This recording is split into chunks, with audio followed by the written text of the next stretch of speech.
ನಮಸ್ಕಾರ ಎಲ್ಲರಿಗೂ. ನಾನು ನಿಮ್ಮ ಪ್ರೀತಿಯ ರಾಯಚೂರು ಹುಡುಗಿ. ತಮಗೆಲ್ಲರಿಗೂ ಅಮ್ಮ ಅಡುಗೆ ಮನೆ ಯೂಟ್ಯೂಬ್ ಚಾನಲ್ಗೆ ಸ್ವಾಗತ ಸುಸ್ವಾಗತ.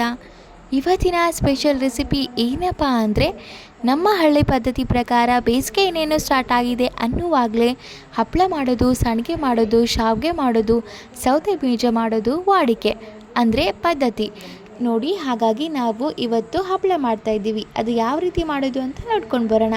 ಮೊದಲಿಗೆ ಈ ಹಪ್ಪಳ ರೆಸಿಪಿ ಮಾಡಲಿಕ್ಕೆ 2 ಸೇರಷ್ಟು ಅಕ್ಕಿನ ತೊಗೊತಾ ಇದ್ದೀವಿ. ಇಲ್ಲಿ ನಾವು ತೊಗೊಂಡಿರೋದು ರೇಷನ್ ಅಕ್ಕಿ ಅಂದರೆ ದಪ್ಪ ಅಕ್ಕಿ. ಈ ಅಕ್ಕಿನ ಒಂದಿನ ಫುಲ್ ನೆನೆಸ್ಬೇಕಾಗುತ್ತೆ. ಈ ನೆನೆಸಿರೋ ಅಕ್ಕಿನ ಈ ರೀತಿ ಕಂಪ್ಲೀಟಾಗೆ ರುಬ್ಕೋಬೇಕಾಗುತ್ತೆ. ತುಂಬ ಅಂದರೆ ತುಂಬ ನುಣ್ಣಗೆ ರುಬ್ಕೋಬೇಕು. ಸೇಮ್ ನಾವು ದೋಸೆ ಹಿಟ್ಟಿಗೆ ಯಾವ ರೀತಿ ರುಬ್ಕೋತೀವಿ ಅದೇ ರೀತಿ ರುಬ್ಬಿ ಎತ್ತಿಟ್ಕೋಬೇಕು. ಇದನ್ನು ಕೂಡ 1 ಡೇ ಬಿಫೋರ್ ಕೂಡ ನೀವು ರುಬ್ಬಿ ಇಟ್ಕೋಬೋದು.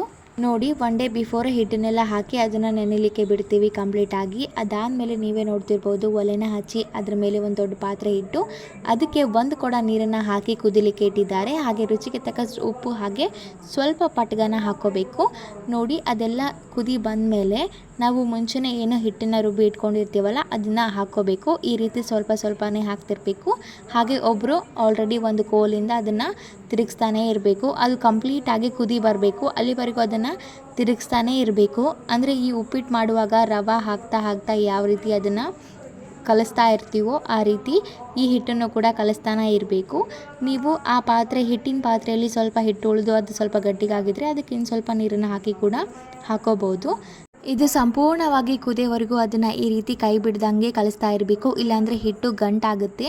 ಹಪ್ಪಳ ಮಾಡುವಾಗ ಅದಕ್ಕೆ ಹದ ಬರೋದಿಲ್ಲ, ಹಪ್ಪಳ ಗಟ್ಟಿಯಾಗುತ್ತೆ ಅಥವಾ ಕರೆಕ್ಟಾಗಿ ಫಾರ್ಮ್ ಆಗೋದಿಲ್ಲ, ಬ್ರೇಕ್ ಆಗುತ್ತೆ, ಪುಡಿ ಆಗುತ್ತೆ.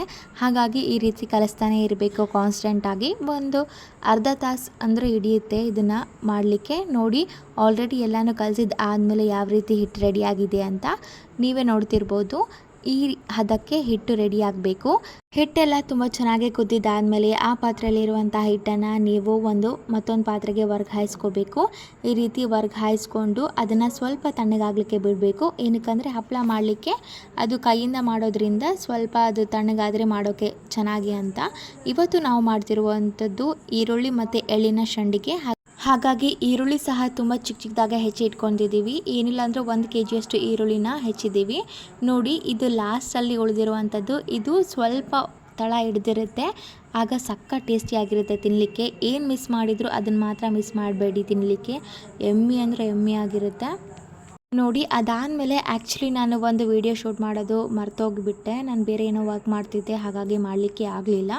ನಾವು ಮುಂಚೆನೇ ಏನೋ ಆ ಪಾತ್ರೆಗೆ ಹಿಟ್ಟನ್ನು ವರ್ಗಾಯಿಸ್ಕೊಂಡಿದ್ದೀವಲ್ಲ ಅದೇ ಪಾತ್ರೆಗೆ 1 ಹಿಡಿಯಷ್ಟು ಅಥವಾ 2 ಹಿಡಿಯಷ್ಟು ಬಿಳಿ ಎಳ್ಳೆನ ಹಾಕ್ಕೋಬೇಕು. ಹಾಗೆ ನಾವು ಮುಂಚೆನೇ ಕಟ್ ಮಾಡಿ ಇಟ್ಕೊಂಡಿರುವಂಥ ಈರುಳ್ಳಿ ಎಲ್ಲನೂ ಹಾಕಿ ತುಂಬ ಚೆನ್ನಾಗಿ ಕಲಿಸ್ಕೋಬೇಕು. ಅದು ಎಲ್ಲ ಹಿಟ್ಟಿಗೆ ಹೊಂದ್ಕೋಬೇಕು, ಆ ರೀತಿ ಕಲಿಸ್ಕೋಬೇಕು. ಅದಾದಮೇಲೆ ನೋಡಿ, ಮಾಡಿ ಮೇಲೆ ಹೋಗಿ ಈ ರೀತಿ ಒಂದು ಸೀರೆನ ಹಾಸಿ, ಅಥವಾ ನೀವು ಯಾವ ಬಟ್ಟೆ ಆದರೂ ಯೂಸ್ ಮಾಡ್ಕೋಬೋದು ಅಥವಾ ಪೇಪರ್ ಆದರೂ ಯೂಸ್ ಮಾಡ್ಕೋಬೋದು. ಆದರೆ ಸೀರೆ ಯೂಸ್ ಮಾಡೋದು ತುಂಬ ಒಳ್ಳೆಯದು. ಈ ರೀತಿ ಸೀರೆನ ಹಾಸಿ ಅದಕ್ಕೆ ಸುತ್ತಲೂ ಈ ರೀತಿ ಕಲ್ಲನ್ನು ಇಟ್ಟು ಜೋಡಿಸ್ಕೋಬೇಕು. ಅದಾದಮೇಲೆ ಈ ರೀತಿ ಕೈಯಿಂದ ಸ್ವಲ್ಪನೇ ಹಿಟ್ಟನ್ನು ತಗೊಂಡು ಸಂಡಿಗೆ ಮಾಡ್ಕೋಬೇಕಾಗತ್ತೆ. ಎಲ್ಲ ಹಿಟ್ಟನ್ನು ಸಹ ಇದೇ ರೀತಿಯಾಗಿ ಸಂಡಿಗೆ ಮಾಡ್ಕೋಬೇಕು. ಇದನ್ನು ಕಂಪ್ಲೀಟಾಗಿ 1 ಡೇ ಫುಲ್ ಒಣಗಲಿಕ್ಕೆ ಬಿಡಬೇಕು. ತುಂಬ ಬಿಸಿಲಿರಬೇಕು, ಆಗ ಮಾತ್ರ ತುಂಬ ಚೆನ್ನಾಗಿ ಡ್ರೈ ಆಗುತ್ತೆ. ನೋಡಿ ಎಷ್ಟು ಚೆನ್ನಾಗಿ ಇಡ್ತಿದ್ದೀವಿ ಅಂಥೇಳಿ. ಇದೇ ರೀತಿಯಾಗಿ ನೀವು ಮಾಡ್ಬೋದು. ನೀವು ಬೇಕಿದ್ದರೆ ಇನ್ನೊಂದು ಸ್ವಲ್ಪ ತೆಳುವಾಗಿ ಹಿಟ್ಟನ್ನು ಮಾಡ್ಕೋಬೋದು. ಇದು ನೀವು ಎಳ್ಳು ಅಥವಾ ಈರುಳ್ಳಿ ಹಾಕದೆ ಕೂಡ ಮಾಡ್ಬೋದು. ನಿಮ್ಗೆ ಇಷ್ಟ ಇದ್ದರೆ ಮಾತ್ರ ಎಳ್ಳನ್ನು ಮತ್ತು ಈರುಳ್ಳಿನ ಹಾಕೋಬೋದು, ಅಥವಾ ಪ್ಲೇನಾಗಿ ಕೂಡ ನೀವು ಮಾಡ್ಕೋಬೋದು. ನಾವು 2 ತರಹ ಮಾಡ್ತೀವಿ, ಒಂದು ಸ್ವಲ್ಪ ಹಾಗೆ ಒಂದು ಸ್ವಲ್ಪ ಹಿಂಗೆ ಮಾಡ್ತೀವಿ. ನೋಡಿ, ನಾವಿಲ್ಲಿ ಮಾಡ್ತಿರೋದು 2 ಸೇರಷ್ಟು, ಹಾಗಾಗಿ 1 ಕೊಡ ಅಷ್ಟು ನೀರು ಹಾಕಿರೋದು. ಎಲ್ಲನೂ ಕರೆಕ್ಟಾಗಿ ಮೆಷರ್ಮೆಂಟ್ ಮಾಡಿ ಇರಬೇಕು, ಇಲ್ಲಾಂದರೆ ಹಿಟ್ಟು ಕರೆಕ್ಟಾಗಿ ಕುದಿಯಲ್ಲ, ಒಳ್ಳೆ ಕ್ವಾಲಿಟಿ ಬರಲ್ಲ, ಅಂದರೆ ಹಪ್ಪಳ ಚೆನ್ನಾಗಿ ಬರೋದಿಲ್ಲ. ನೋಡ್ತಿರ್ಬೋದು ನೀವೇ ಎಷ್ಟು ಸಖತ್ತಾಗಿ ಬಂದಿದೆ ಅಂತ. ಇದೇ ರೀತಿಯಾಗಿ ಎಲ್ಲ ಹಿಟ್ಟನ್ನು ಕೂಡ ಮಾಡ್ಕೋಬೇಕು. ಅದಾದಮೇಲೆ ಇದನ್ನು ನೆಕ್ಸ್ಟ್ ಡೇ ಮಾರ್ನಿಂಗು ಕಂಪ್ಲೀಟಾಗಿ ಡ್ರೈ ಆದಮೇಲೆ ನೀರು ಹೊಡೆದು ಸ್ವಲ್ಪ 5 ನಿಮಿಷ ಬಿಟ್ಟು ಬಿಚ್ಚಿದ್ರೆ ಎಲ್ಲ ಈಸಿಯಾಗಿ ಓಪನ್ ಆಗುತ್ತೆ, ಅಂದರೆ ಸೀರೆಗೆ ಏನೂ ಅಂಟ್ಕೊಂಡಿರೋಲ್ಲ. ನೋಡಿ, ಆಲ್ರೆಡಿ ನೆಕ್ಸ್ಟ್ ಡೇ ತುಂಬ ಚೆನ್ನಾಗಿ ಡ್ರೈ ಆಗಿದೆ. ಇದನ್ನೆಲ್ಲ ನೀರು ಹೊಡೆದು ತೆಗೆದಿದ್ದಾದಮೇಲೆ ಕಂಪ್ಲೀಟಾಗಿ 1-2 ಡೇಸ್ ಇಲ್ಲ 3 ಡೇಸ್ ಅದನ್ನು ಮತ್ತೆ ಡ್ರೈ ಮಾಡಬೇಕಾಗುತ್ತೆ, ಬಿಸಿಲಲ್ಲಿ ಒಣಗಿಸ್ಬೇಕು.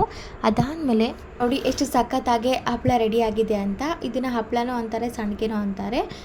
ಇದು ಹೋದ ವರ್ಷದ್ದು, ಹಾಗಾಗಿ ಇವಾಗ ತೋರಿಸ್ತಿರೋದು. ಇದನ್ನು ನೀವು ಎಷ್ಟು ದಿನ ಆದರೂ ಸ್ಟೋರ್ ಮಾಡ್ಬೋದು.